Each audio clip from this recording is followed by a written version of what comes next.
Bismillahirrahmanirrahim. Assalamualaikum warahmatullahi wabarakatuh. Alhamdulillahirabbil alamin wassalatu wassalamu ala asyrafil anbiya'i wal mursalin wa ala alihi wa sahbihi rasulillahi ajma'in. Amma ba'd.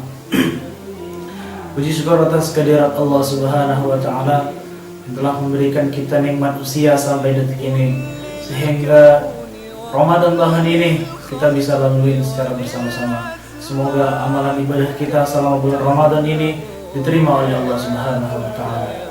Salawat serta salam marilah kita selalu sampaikan kepada junjungan Nabi besar Muhammad sallallahu alaihi wasallam. Allahumma shalli ala sayyidina Muhammad wa ala ali sayyidina Muhammad.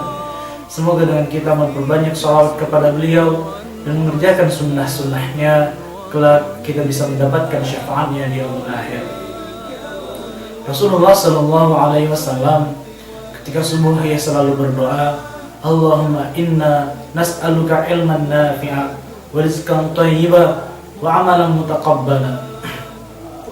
Kita sebagai seorang muslim, doa ini adalah senjata sebagai seorang muslim. Kita akan bahas kenapa Rasulullah berdoa. Yang pertama, beliau meminta ilmu yang bermanfaat. Kita ketahui bersama bahwa pentingnya ilmu, baik itu ilmu dunia maupun ilmu akhirat. Pada hakikatnya, ilmu itu semuanya adalah bermanfaat. Begitu pentingnya menuntut ilmu sehingga Allah Subhanahu wa taala akan meninggikan derajat orang-orang yang berilmu mengenai ilmu yang bermanfaat. Ilmu bermanfaat ini sangat penting. Kalau kita lihat, ilmu yang bermanfaat ini banyak sekali fungsinya. Bukanlah ilmu bermanfaat ini artinya ialah ilmu yang dengan kita memiliki ilmu tersebut maka kita akan lebih dekat kepada Allah Subhanahu wa taala.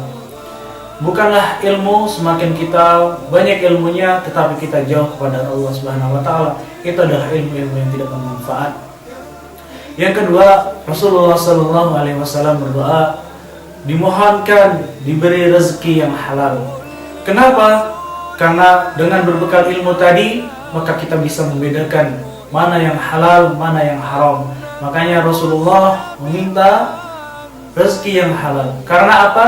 Karena dengan rezeki yang halal lah seluruh amalan ibadah kita bisa diterima Allah Subhanahu wa taala. Kalau kita mempelajari ilmu fikih, seseorang yang makan barang haram, maka Allah tidak menerima pahalanya.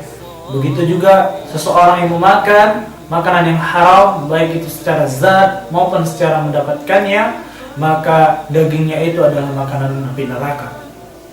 Kemudian yang ketiga adalah dan memohon agar ibadah kita diterima oleh Allah Subhanahu wa taala. Setelah ilmu yang bermanfaat, kita tahu mana yang halal dan haram, maka kita meminta rezeki yang halal dan thayyiban. Maka yang terakhir adalah kita meminta amal ibadah kita diterima Allah Subhanahu wa taala. Seluruh amal ibadah yang kita perbuat ini tiadalah artinya jika Allah Subhanahu wa taala tidak menerima amalan kita. Oleh karena itu, marilah kita selalu meminta agar ibadah-ibadah kita ini diterima oleh Allah Subhanahu wa taala.